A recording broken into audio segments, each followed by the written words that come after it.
Hello, and thanks for joining us on Tips for the Transition, the Career Roadmap. I'm Maria Tomás-Keegan, and I want to welcome you to the show where we share a little bit of wisdom, a little bit of wit, and some wonderful experts who help women to navigate career and life changes and challenges. And most importantly, to let you know that you are not alone. Each week, through our conversations, we share resources to encourage women to become more confident, resilient, and brave in their career and life choices. We stream live weekly every Thursday at 10 a.m. Pacific time on the E360 TV network, which you can find on your favorite streaming services like Roku and Apple TV and Amazon Fire. And we go live simultaneously on YouTube, LinkedIn, and Facebook, where you can interact with us. And if you prefer to listen to your favorite shows while you're on the run, we're also on all the podcast channels. So if something inspires you today and you want more, please subscribe to your favorite channel, leave us a comment, and share your favorite episodes so we can create more ripples in the world for women. So today we'll explore the evolving landscape of leadership and career growth. So here's a question for you. Why are we still developing leaders as though it was 1985? What do you think? In this era of rapid technological advances and shifting workplace dynamics, the old methods just don't cut it anymore. Lori Mazan, the visionary founder, co-founder, and chief coaching officer of Sounding Board, joins us to shed light on this leadership revolution. Lori is a trailblazer in modern leadership development with over 25 years of experience coaching executives from startups to Fortune 100 companies. Lori's new book, Leadership Revolution, The Future of Developing Dynamic Leaders, challenges outdated approaches and introduces innovative strategies tailored to today's complex business environment. In this episode, Lori will reveal why traditional skill-based development isn't enough and share actionable insights on how to support your own leadership journey. So stay tuned as we uncover the secrets to exceptional leadership, learn how to build leaders prepared for modern challenges, and discover why it's crucial to revolutionize our approach to developing leaders. You won't want to miss this episode and this insightful conversation with Lori Mazan. Let's get started. Hello, Lori. Welcome. Hi, Maria. Happy to be here. I'm so glad you are, because this is a conversation that I've been eager to have with you. It's a subject near and dear to my heart, how leaders are developed. And so let's talk about 1985. It was a good year. I was well into my Actually, love the 80s. Love the 80s. But it wasn't a very good year for women leaders. Okay, so Because, let's talk about yeah, why this leadership revolution is needed. a lot of the current leadership development practices we use were developed in the 70s, 80s, and 90s. And we are still using them today, even though the population at that time in the leadership ranks and even in the academic and theoretical ranks was primarily men, right? At that time, there weren't a lot of women leaders. So all of the approaches to leadership that were developed in the last century and all of the characteristics that people state as, this makes a good leader were also developed in the last century. And that means that they were developed primarily by and for men. And one interesting little tidbit personally is the first 10 years of my coaching practice, I started in 1994. I only coached men because that's the only people who were in the leadership ranks. Right. Now, fast forward to the current time, and we have not as many as we should, but many more leaders who are women, and yet all of the approaches and kind of thinking about leadership really is still originated in the last century. Yeah, that's such a good point. So let's talk more about what is so aside from the fact that we have more women, thank you, that we have more women in leadership roles. What is so different now that we need new ways to develop Yeah. leaders? So one is just that the diversity in the work environment has increased dramatically. I think one of the other key pieces is in the last century, work life was more predictable. There weren't pandemics going on, there weren't economic situations that nobody understands and are not what's happened before and are unpredictable. There wasn't, hybrid work and remote work. Everybody was in the office. It was a very consistent environment. It was a very predictable environment. It was predictable also because less generations were in the workforce. Now we have up to 6 generations in the workforce, which is crazy for leaders. And so it's just been a dramatic change from the last century. But leader development hasn't caught up. Like literally, the main players are 40-year-old companies who are using their same model that they developed 40 years ago. Wow. Um, yeah, a lot has changed in 40 years, hasn't it? Yeah, a lot is it. I mean, just technology. When Yeah, these approaches were developed, unfortunately or fortunately, I was around in some of those times, right? We didn't have email. There wasn't the right. kind of technology. Everything was face to face or voice to voice. Literally for half of my career, probably. Yeah. And so, just technology itself is an gigantic factor in the change. So let's talk about how women leaders change the landscape in our modern workplace. Yeah. So, one of the things I was really wanting to debunk in this conversation is that there is one way to be a leader. So, the last century, there was a lot of research on if you have these 3 traits, you'll be a good leader. If you have these 5 traits, you'll be a good leader. I think one thing that's really changed with women coming into leadership roles is we've found there's many ways to be an amazing leader, and it can have masculine and feminine components in whatever recipe and combination works for that individual. And that is very broad. So I think women have changed the game dramatically in what the kind of thinking and definition of what makes a good leader. Yeah, so let's talk about some of those qualities of good leaders that you just mentioned. That there are many ways to be a good leader, and it probably as many ways as there are individual leaders, right? A So hundred what, percent.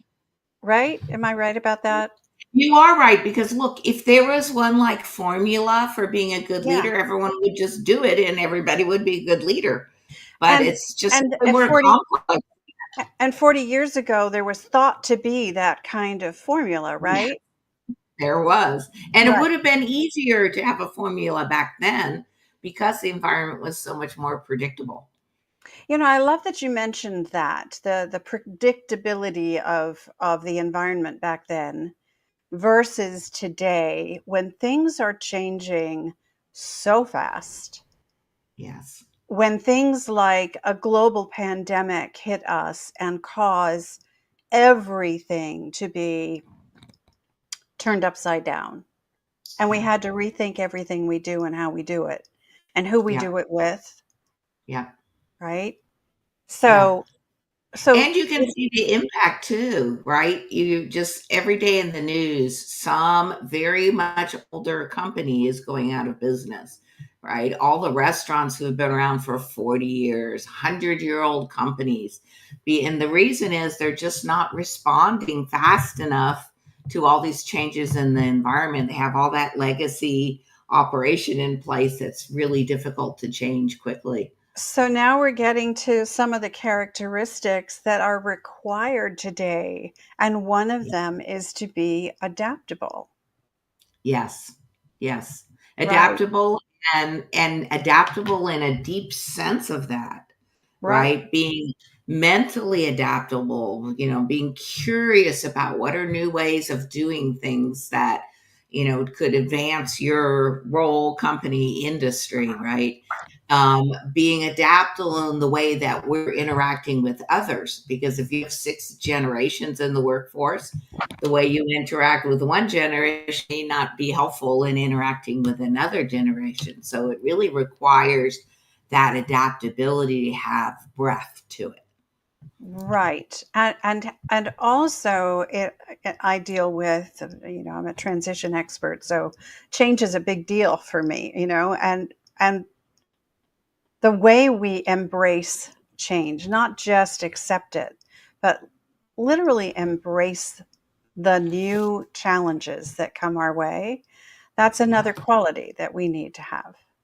Oh, 100%. There's an amazing stat I just heard a few weeks ago, and it was something like only 10% of digital transformations actually are successful in the end. And one of the reasons for that is leaders are not managing the change in a way that allows employees to adopt that change Yeah. enthusiastically.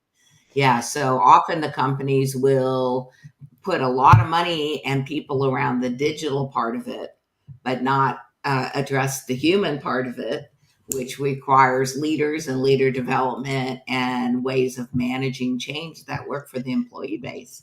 Right, exactly. So it's such a good point. I remember back in my corporate days when we were as leaders taught change management, right? And it Right. was it was to teach us how to when there were mergers and acquisitions, for example, and certain groups of employees had to learn to integrate and collaborate, and sometimes we had to thin out the workforce because there was duplication of effort, right?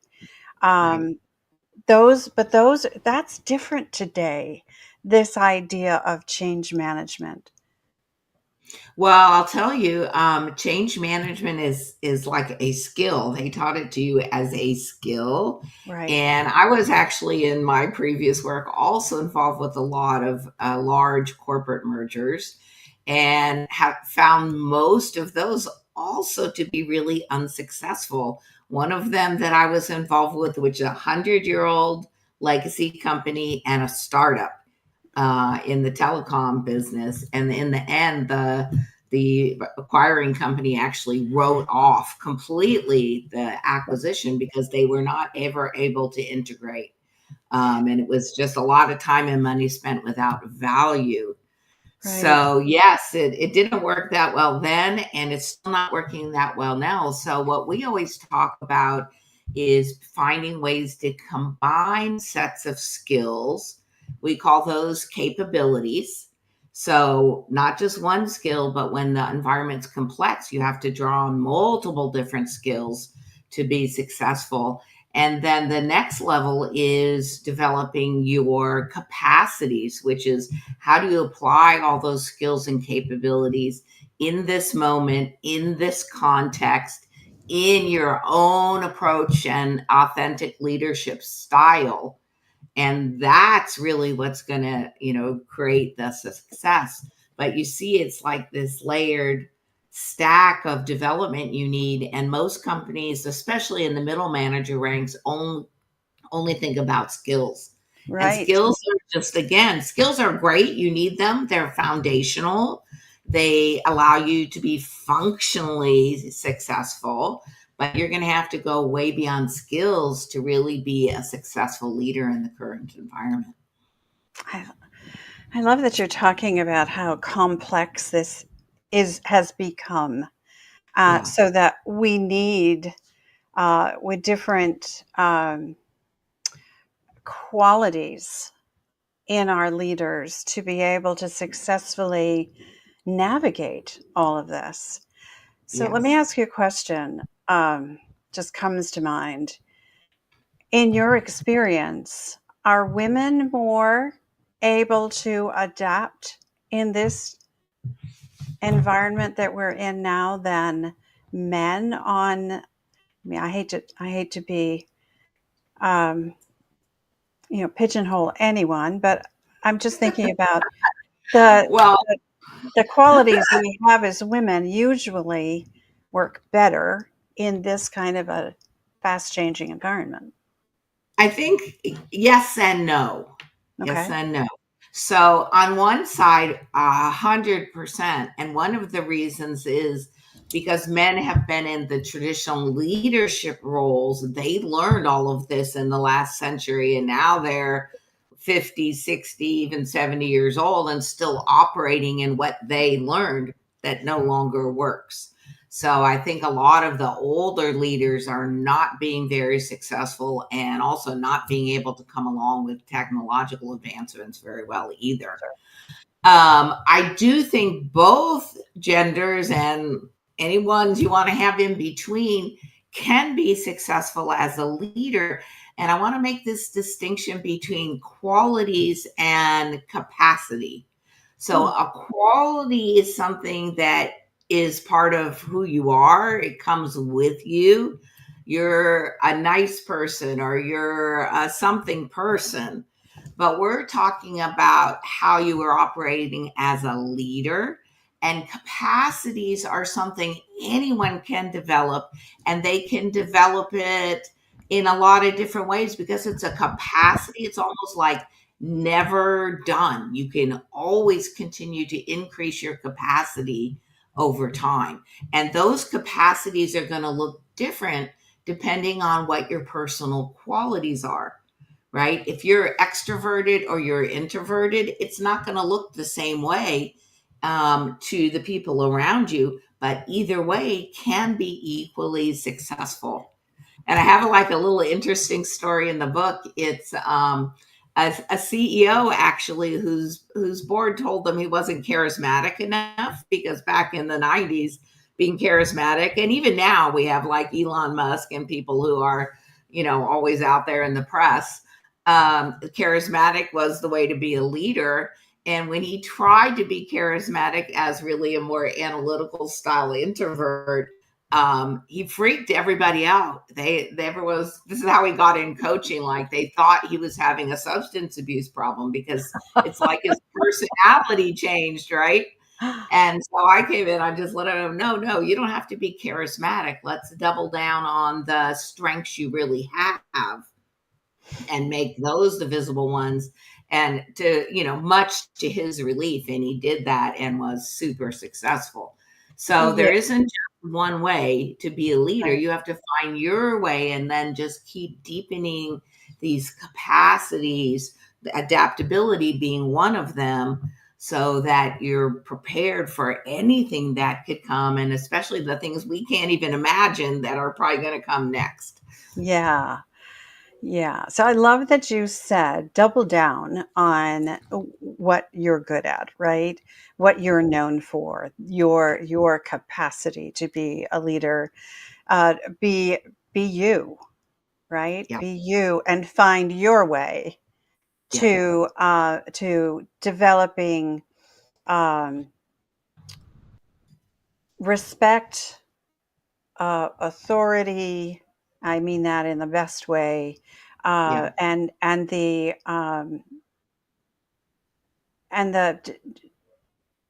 and I call them qualities. I hear your difference between qualities and capacities, but honing in on your zone of genius, right? Yes, 100%. And on your qualities, just want to distinguish that in terms of who can be a good leader. whatever your qualities, I'm saying you can be a good leader. And one of the things from the last century was this point of view that if you didn't have certain qualities, you had to develop them or create them. Right. And that thinking has really changed, which is now we think capitalize on the qualities you have and surround yourself with people who have the qualities and capacities that you don't have.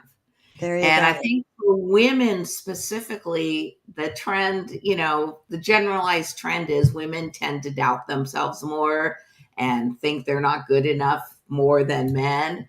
And so that would tend women to try to develop qualities that are not in their zone of genius or not their key qualities. And we don't suggest that at all. If there's something you're not good at, get someone else who's really good at that to partner with you and really focus on the things that you are good at, because those are the things that are going to come naturally to you, that are actually going to create that authenticity and that are actually going to be successful. And therein lies it's kind of the crux of it, right? As a leader, you if you surround yourself with other people who can collaborate for whatever, it's a project, a company, a team, whatever it is, and that collectively you have, everyone is a leader in that regard, right? Because everyone is leading their piece of it Yeah. So to your earlier point, I actually do think women are more successful at that. at that. Women tend to be more collaborative. Women are able to focus, just because of DNA around families, you're able to focus on multiple needs at one time, able Right. to differentiate those needs. I think men either, historically, evolutionarily, but also in our societal training, are taught to just look out for themselves in the workplace, and that their focus is look out for themselves in the workplace so that they can take care of their family at home. So Hmm. it's like a singular approach in the workplace, even though it's supporting a family in the background. And I Right. think women are not. I just saw something yesterday online, like, wait a minute, everybody's helping to support their family, not just the men.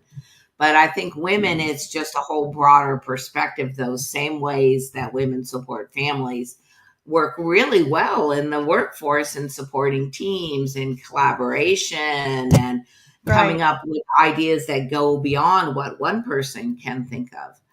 And maybe we're better at that because we question ourselves, right?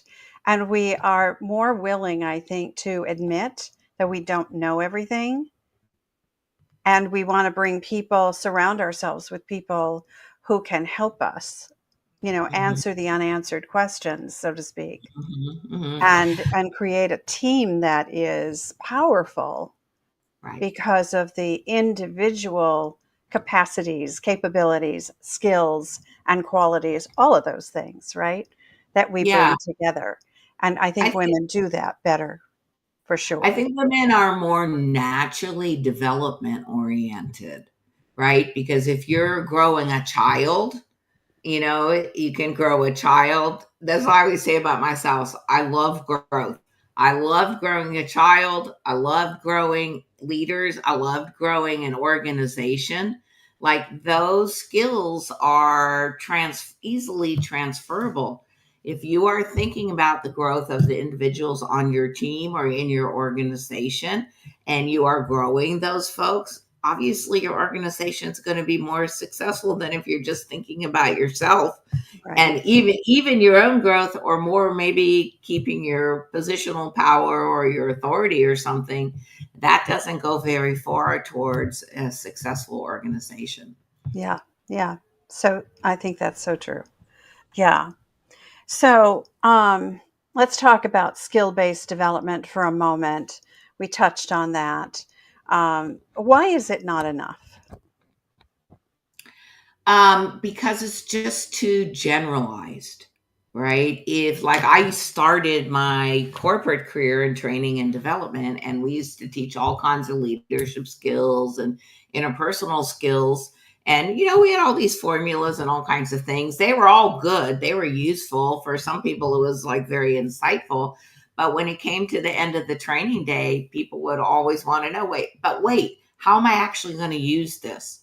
What about this person in my office who's like this? I have an employee like that. How does this apply to that? They always wanted a much more contextually driven, personalized approach to that learning, because that training and development of a skill is good, but the transfer of that learning to your actual work environment, it's only 1 in 10. Only 1 in 10 person actually uses any of that skill development in their actual job, because that transfer of learning is so hard. Like, I get the concept, but then how do I do that right now with my team, in my environment, with my qualities and capabilities? That's the challenging part.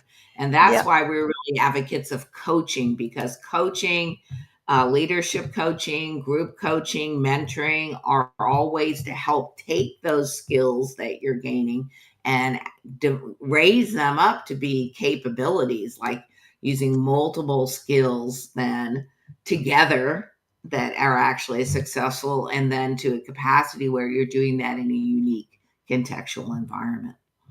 And learning how to implement all of that in real time. In real time, in your way, in your Right. approach, in your style. Yeah, because You every situation is different. So yeah, it's not textbook know, learning that's required, and that's usually what skill development is. that's right. It's And more. not knocking down skill development. I No. always think of it kind of like a triangle. The skill Okay. development is the base of the triangle. Right. So if you keep developing skills, your base gets broader. But if you Mm, only develop skills, there's not really development. It's only the base, right? So now you need something right. going up the sides that's going to take you to the peak of your potential and your operating ability, right? So then the capacity and the capabilities Capability. take you up the Yeah. sides. But if your base is very narrow because your skill set is low, I encourage you to start there, because a strong, wide base is really helpful. Yeah, they're foundational, and the broader your foundation, the more capabilities and capacities you can develop from there. I love that visual, that triangle. That's a great way to look at it. All Yeah, right, that so comes right out of my long practice of the art Tai Chi Chuan, because it's a very developmental art, and we always talk about that development triangle. love that. That is great. Okay, so what can listeners do to best support their leadership development right now? We talked about that triangle. That's probably a great segue, That's a right? great way to do it. So I would say, if you don't have some foundational skill sets, get out there and shore up your foundation. There's so many online ways to do that. A lot of them are free. There's in the book, there's a standard set of skills there you can take a look at and try to develop. And honestly, that's the easy part. So if you haven't done that, jump on it, because that's the easy part. The harder part is the next part, where you're making it personally yours and applying it in your context.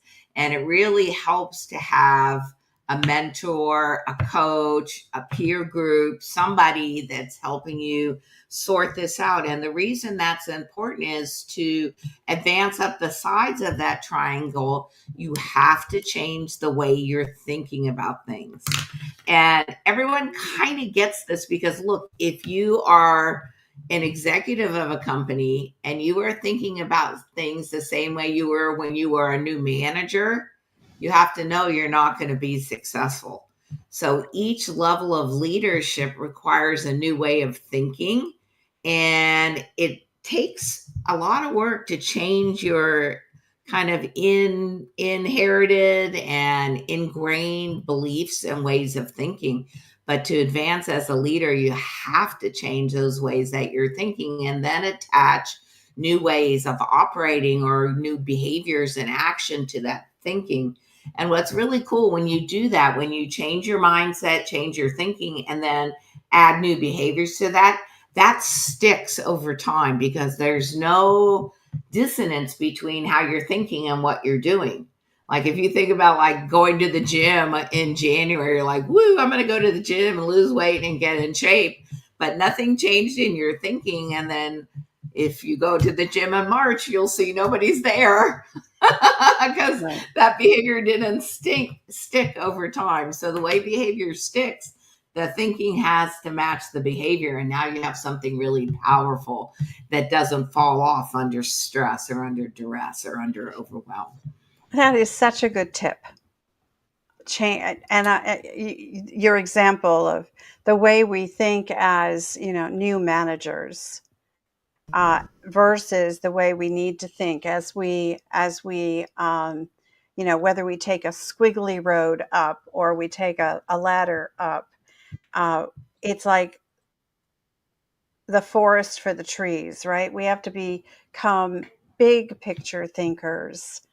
the Yeah, the the more the higher we go in the leadership ranks, so that we have a vision, right. and we think about it in very different terms.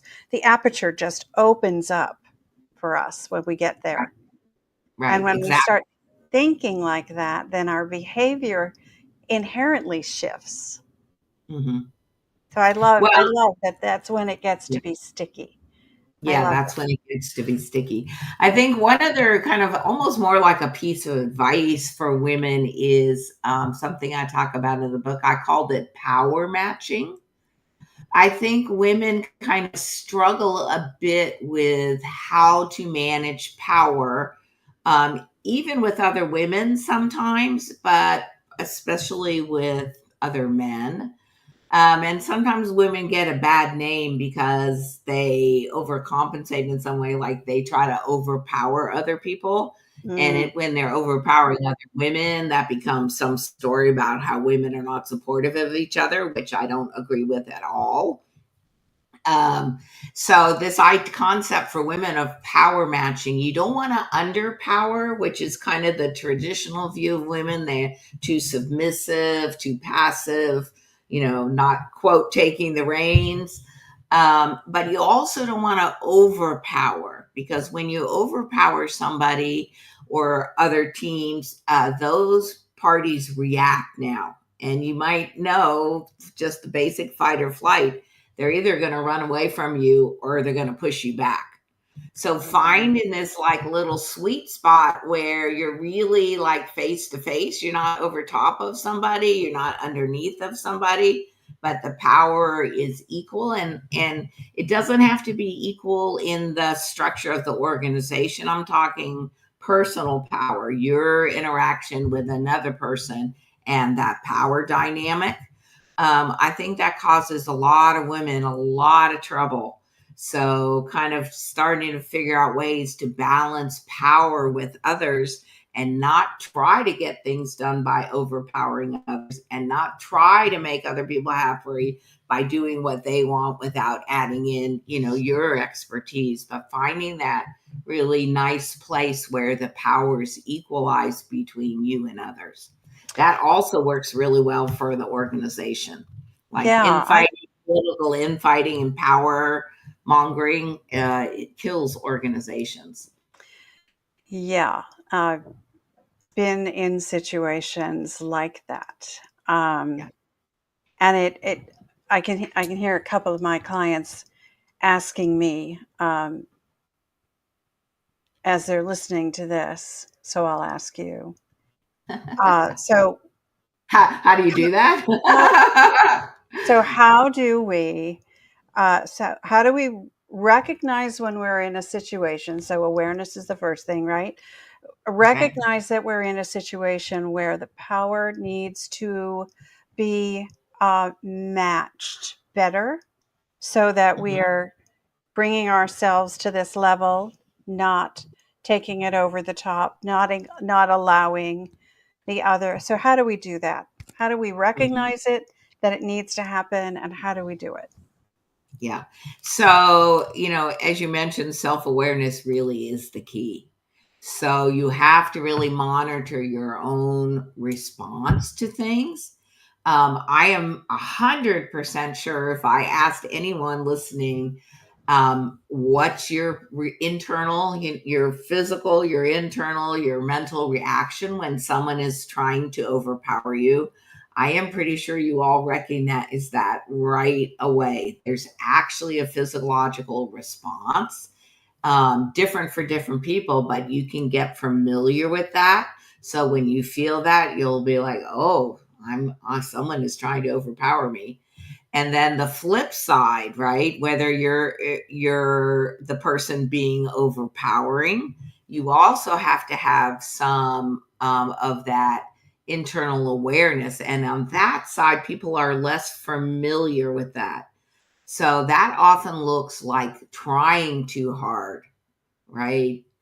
To like talking over somebody, interrupting somebody, feeling like you have your adrenaline going like you're in a fight. If you're in a fight, you're trying to overpower or you're trying to save yourself from being overpowered. So there's a whole physiological response to that. So you're just increasing your awareness of that experience and then trying to assess, okay, I'm having a fight or flight response here. Is it because I'm trying too hard and overpowering, or is it because I'm being overpowered? And then to make some choices of your behavior, and that choice of behavior is actually the easiest part, because now you're just gonna stay there at your most optimal level, and in that, you end up matching the power of the other person, right? Because the overpowering and the underpowering are both responses to this fight or flight experience. You don't think you're going to get your way, so you start to overpower, or you're not getting your way, and so you back off thinking it's not good to hold your point of view or hold the line. So, really, all you're doing is just holding the line with somebody else around your frame of reference and your point of view. Without, like you gave some examples, without trying to interrupt or shout over, but literally getting quiet and listening and then finding common ground so that you can bring it back to a discussion, a conversation, right? Yes and no. Oh, Because okay. remember, the traditional women approach to thing is to listen. So unless you're skilled at taking that listening and turning it back around, because there's a cycle, right? Listening, Well, speaking. that, yes, As long as absolutely. yeah, I think you're suggesting making sure you get back around to speaking your point of view. Right. But I wouldn't want women to think they always have to be the first listener. They actually don't have to be the first listener. Okay, Right? good. All right. Yeah. So Tell me I'll give more a about that. I'll give a very physical example. I had an executive client who was like number two at a huge organization, like 200,000 employees. And when I went to his office, it was all men on the executive floor. Only female was the executive secretary at the time. And when I went to his office door, he stood there blocking the door, because likely he didn't want a female coach. He wanted a male coach, but he got a female coach. And he didn't let me in the office. And in my head, I felt that reaction right away, like, oh my gosh, he's trying to overpower me. And I just know for the coaching relation, it has to be equal. So it's impossible. So I just refused to step back. I actually just did my whole getting, hi, how you doing, blah, blah, blah. But I just didn't step back. He got so close to me and I just didn't step back. And because I was so close, I could see his face and you could see his brain going, what's happening here? She didn't step back, right? And so after just a very short time, he stepped back and he looked totally surprised. And then he opened the door and said, come in.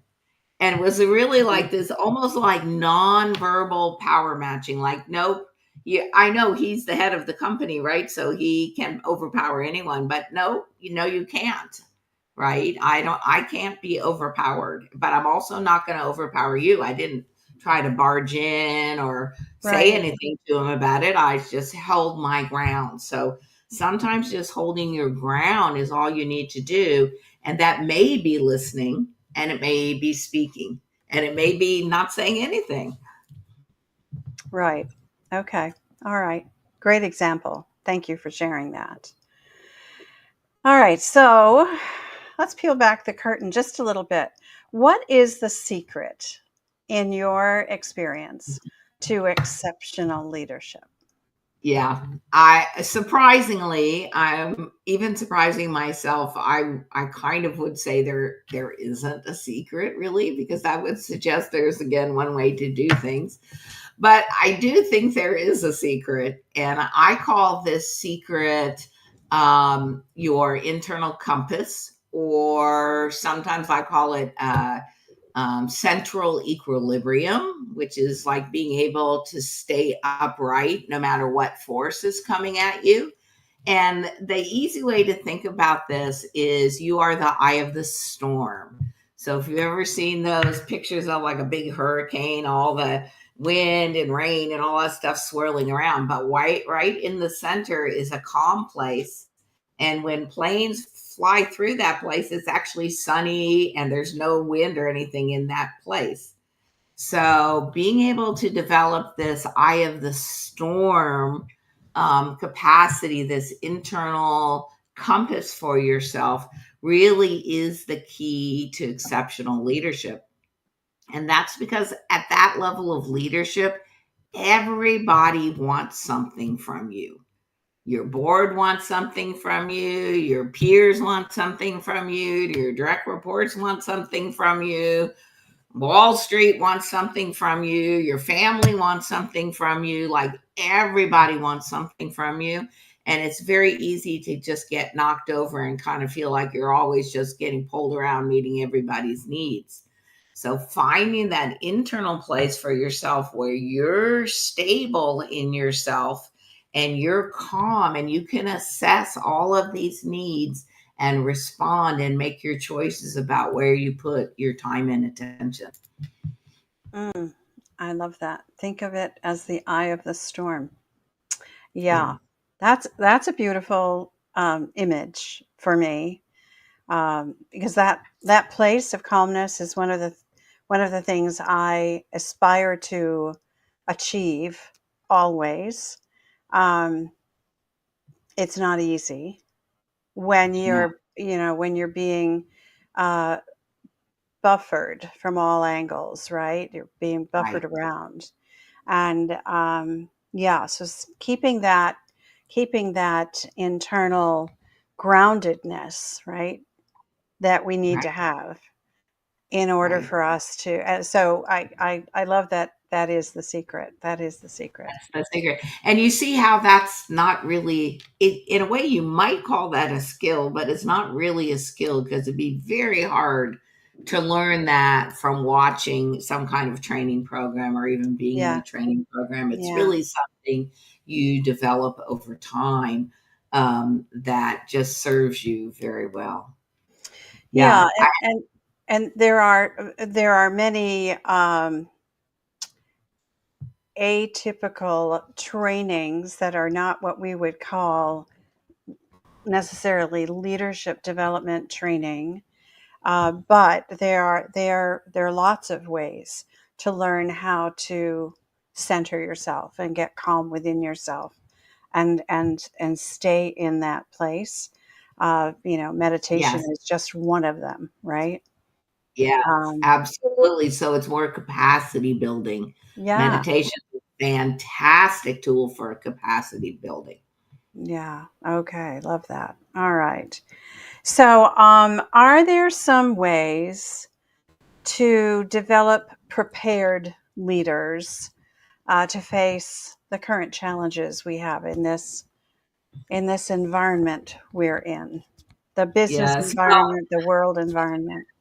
Yes, I mean, obviously, I think there are because I started a company to do That's that. right. You So, have. yes, I started with another female founder, a company that provides this more human-oriented approach to leadership development. It's differentiated and individuated for each person, so it includes all the human interaction forms of leader development. We don't do any basic training. There's already so many companies and groups and people who do that. So we provide the one-on-one coaching, group coaching, peer groups, on demand kind of coaching and individual conversations, as well as mentoring, and all the software needed to deploy this to full organizations like enterprise level, right down to small business. Because one of the problems for organizations has been training. It advanced technologically, and so people can easily access training, but it's still very hard to access these human oriented kinds of development opportunities. And I can tell you, you either have to have a really great coach or a really great mentor to help you navigate the current environment. If you look out there at the successful women leaders, particularly, they all have at least one of those, and probably multiple ones in both categories. Yeah, yeah. There, we've got coaches, we've got mentors, we've got sponsors, Yeah. advocates, cheerleaders. All of Hmm. those are the kinds of people I talk about with my clients to surround ourselves with, and I call it our personal board of directors. So no Right. matter at what level you are within a large organization, you could be on the board, and you will have your own board of directors for the organization. But we need one for ourselves. 100%. So Sheryl Sandberg, previously of Facebook, she talked a lot not only about needing support groups, but also that she had very specific male mentors who helped her get going. And Yeah. I'm a big advocate of women's support groups. I have those myself. But I also know the research shows without those networked, champions and mentors that are male, women don't advance as directly as they might like. That's an interesting idea there. Mhm. Yeah. There's a So, HBR article from a few years ago that says women don't become senior leaders without having male advocates in the organization. yeah. It's sad, actually, because it shouldn't be that way. Well, But if it is, if but you know the pattern, then you can just utilize it. right. And it makes sense because there are more men in the leadership ranks still than there Yes, are many. women. Maybe one day when our granddaughters are our age, it will be different.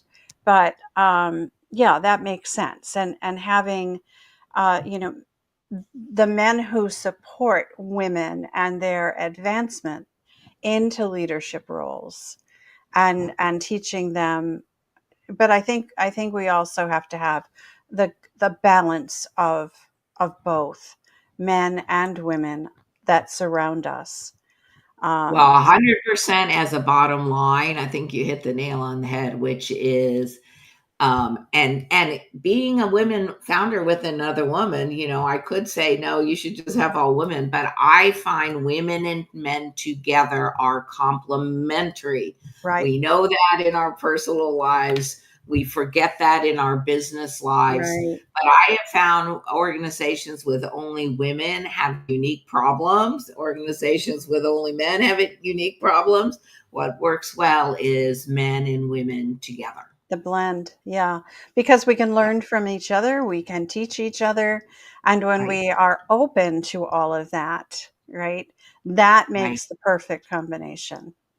Yeah, Sounding Board did this really incredible program where they coached both the up and coming women and diverse, potential leaders and the people in the C-suite, and kind of tried to close that gap so the people in the C-suite were being better champions and having a more open mind to who the potential future leaders are, and then the leaders themselves are getting up leveled as well, and it just close that gap really nicely. So I think That's a some combination of approaches is often really successful. yeah, that's a great experiment you did. That's wonderful.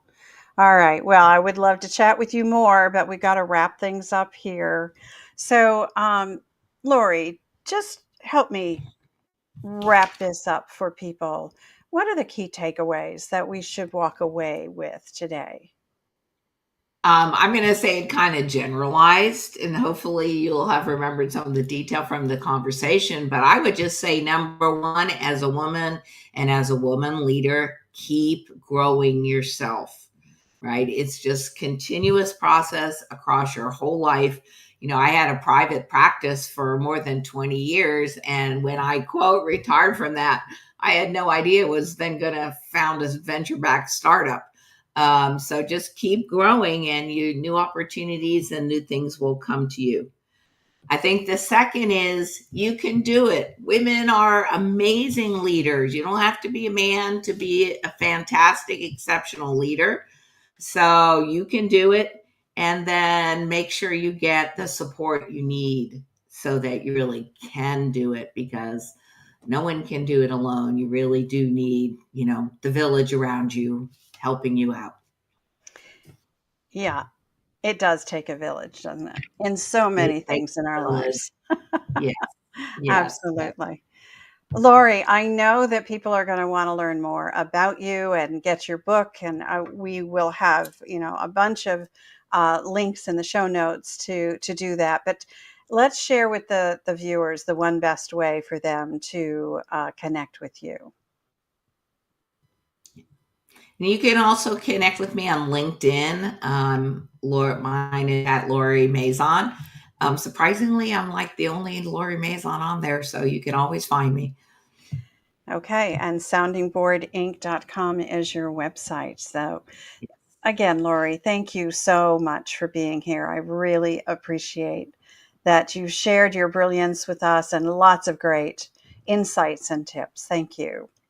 Oh, and thank you. So nice to talk with a like-minded coach, Yeah, um, and advocate for women. Yeah. yeah, I've appreciated the conversation as well. All right. And for those of you watching and listening, I appreciate you and I appreciate that you're a part of this community. So if you enjoyed this episode, please subscribe, leave a comment, share it widely so that other women can also benefit from this conversation. Creating and sharing resources is one of my favorite things to do. And that's what we do every time we create an episode of this show. Another favorite thing of mine is being a career and life coach for women navigating challenging times and helping them to get unstuck, explore new possibilities, and find harmony in their careers and lives. So, if something in this episode resonates with you and you'd like a fresh perspective, reach out. Let's talk. The links to Lori and me are in the show notes below. Connect with us. And then let's meet again here next Thursday at 10 a.m. Pacific time for another inspiring conversation. Because you know what? I believe it's our time to thrive. So let's thrive together. Till next time, I'm Maria Tomás-Keegan, helping you turn transition into triumph.